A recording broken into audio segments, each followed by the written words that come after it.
Maxi, we've got it. Big fight in America. Yeah. You've always wanted. This is the dream, isn't it? Yeah, I mean every fighter, turns pro and has some ambition. That's where they want to fight. That's the mecca of boxing, isn't it? America, all the big fights, all the big money. It's all in America. I've been fortunate enough through my resilience in my career and trying.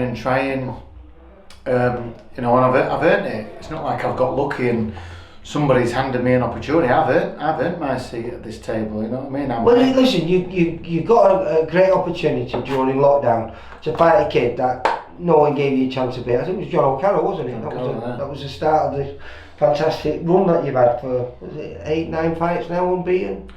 7 unbeaten. Yeah. But everyone that you fought was supposed to beat you, mate. Four of them, I was big underdog, like so. And I'll just, I'll be underdog again in this one. It's no new to me.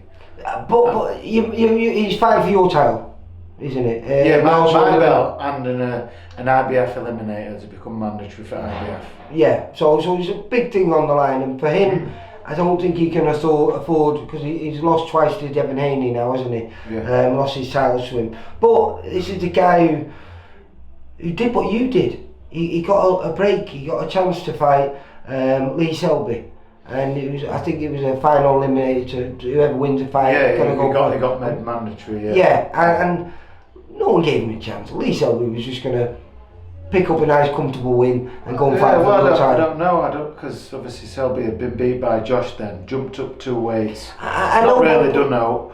Kambosos, he'd been on road a bit, he'd travelled, fought all over the world to earn his shot, he earned that. But yeah. It was a big surprise though, wasn't it? I don't know, because I've followed George, for years, not thinking we're ever going to fight, but just watched him and thinking, he's quite big on social media, like good on, showing his flashy clips of him. Like you. Flashy on pads and this and that. So you're like, oh, let's, I'll tune in and have a look at this. And I thought Kambosos definitely deserved to win the without fight. Yeah, he was the rightful winner, but it was close enough, like, an ageing Selby, I think we can agree on, put up a good fight, The right man won, but, Selby made it, Well, he got his chance and he fight Lopez, and then, that was a huge upset, wasn't it? Yeah. I picked Lopez for that win, to be honest, but I also, back of that, I said, look, I think Lopez, with what he's just done in beating Loma, he's the man at the minute, and with what we've seen of him, he's great. I says, but I've got a feeling George has been, because the fight kept falling off, didn't it? They trained for 12 weeks, and then fight week, Lopez got COVID, which is a bit of a shame. And then I believe, from what I read and heard, George's one of his grandparents died, I think, while he was away training. So it like seemed to stoke his fire. So I thought, you can't write this kid off. He's hungry. You can see he's got the eye of the tiger. But yeah, anyway, fucking don't matter about that, does it? It's me and George now, isn't it? So you've got a great deal of respect for him then. Yeah, I followed him, mate. What he's done, he's done what I'm trying to do. He's won all the fucking belts. Apparently he made 10 million last year in his 2 fights, really. He's climbed that mountain in boxing that everybody's trying to do, and that's what everybody's trying to achieve. Become the best and earn your money, and he's done it. So I admire him for that. He's set up his family. But does this not make him very, very dangerous? Because, listen, his only 2 defeats on his record are to Devin Haney, right? One of the best fighters, just beat Lomachenko. He's a fantastic fighter. But he can't afford, if he wants to stay at this world level, he can't afford a loss to you. Saying that, we said out there, whose side are you on here? Well, he can't, or can he? He can't. What about me? What about the underdog who always fucking turns up when he's not supposed to? But that's what I'm saying. But you listen, you're used to being in that position. Yeah, pressure's on George. He's just signed with Top Rank. He's this big name. He's talking about Loma, talking about Tank. I think in his mind he'll have you believe that I'm not good. I shouldn't even be in that ring with him. Listen to him talk. He'll convince you that I'm not good enough. But you know, I don't care about all that talk. You know, I just get in there and I just win. You know, your confidence has gone from, you know, obviously you don't become a professional fighter if you're not a confident person, but just by speaking to you over the last few years, I've seen it change. And I don't know what, obviously it's something to do with this place, something to do with Sean, something to do with you, and I know you've always trained together, but Sean wasn't your manager, was he? Or your trainer, your full-time trainer? No, we were always, for quite a few years before coming to Sean full time, we were always just a second in corner.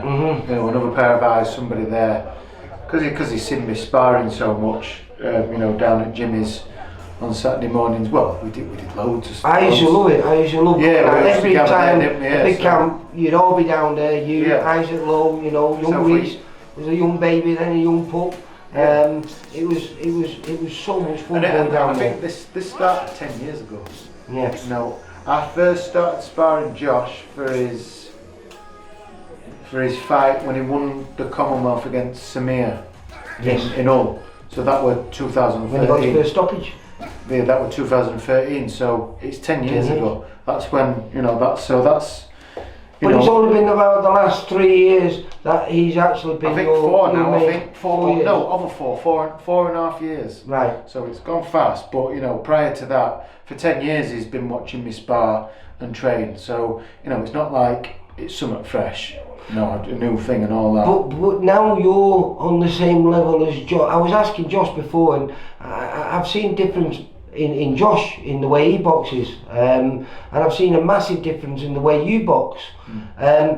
Do you take bits from what Josh does, and he's took bits from what you do? We all do, not just me and Josh, but all of us at gym, obviously. Excuse me.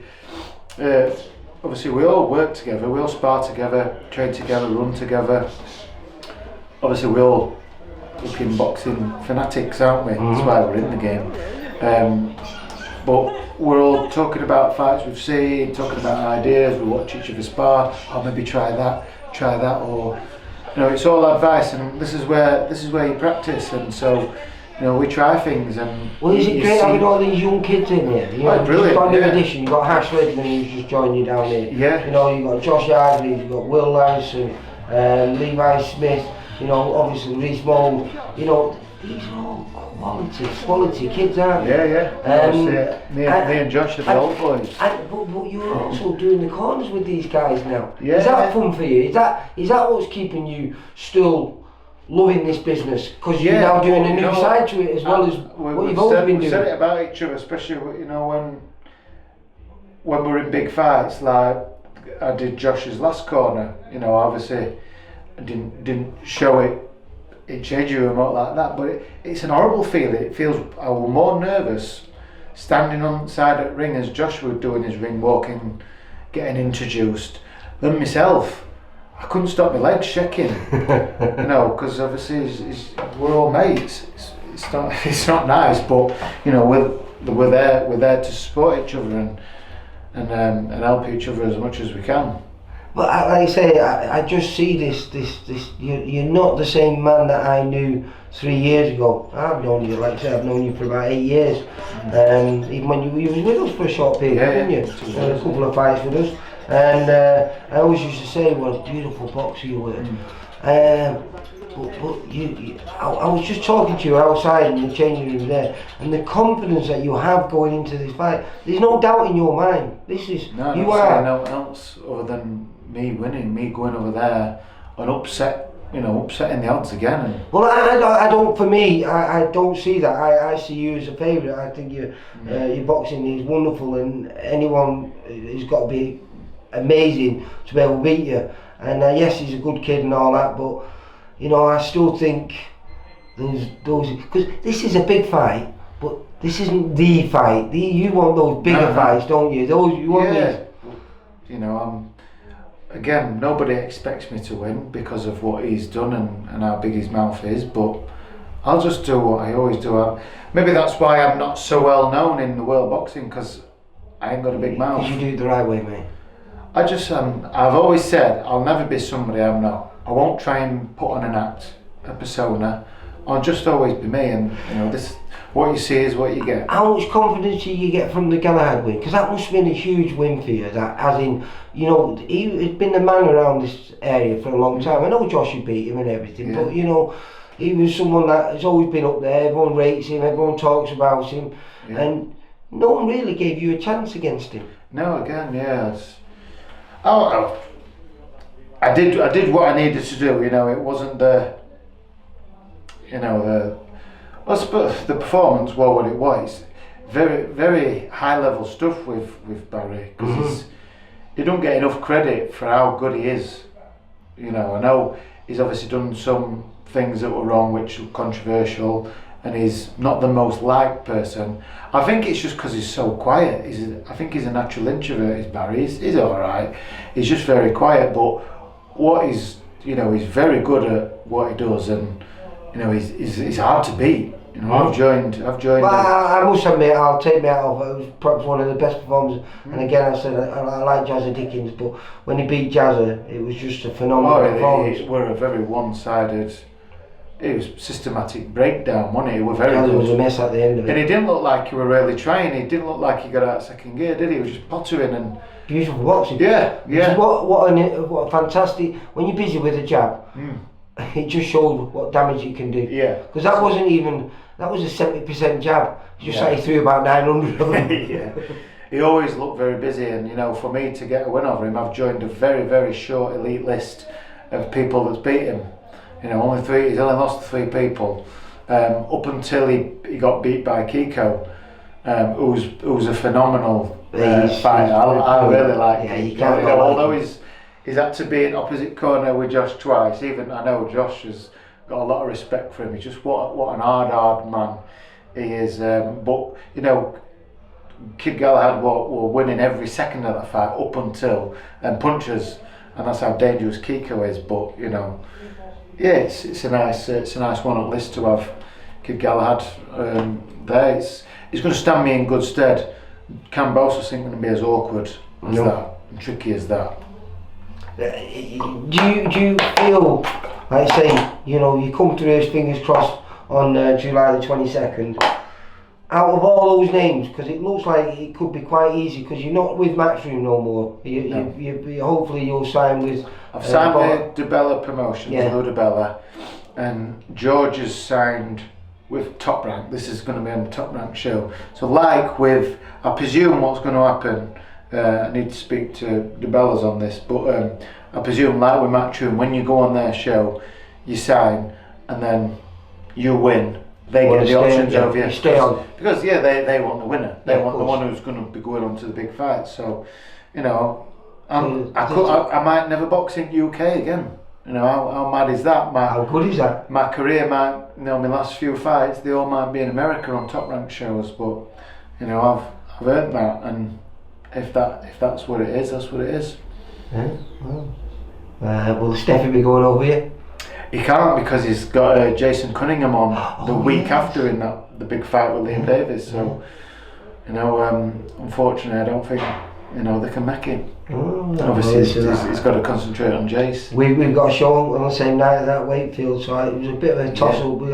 Do I go to California, or when is it? Oklahoma. Yeah. So, or do I go to Wakefield? And obviously Wakefield. Yeah. Wakefield wins every time, mate. Absolutely, yeah. If I could have had choice, I'd have fetched Kambosos to Wakefield. Yeah, that'd be good. On the night, on our undercard. Yeah, got us on first to second. Well, listen, good luck for the 22nd, mate. Hopefully, they say and still, and before the end of the year, you could be and the new. Yeah, mate. Yeah. Fingers crossed. That's it. Yeah. IBO, IBF champion. You take care, mate. Yeah. See you later. Mate. Bye. For all boxing info, news and latest interviews, amateur and pro, across the north, click and subscribe. VIP Boxing Promotions. Also Twitter, Instagram and Facebook.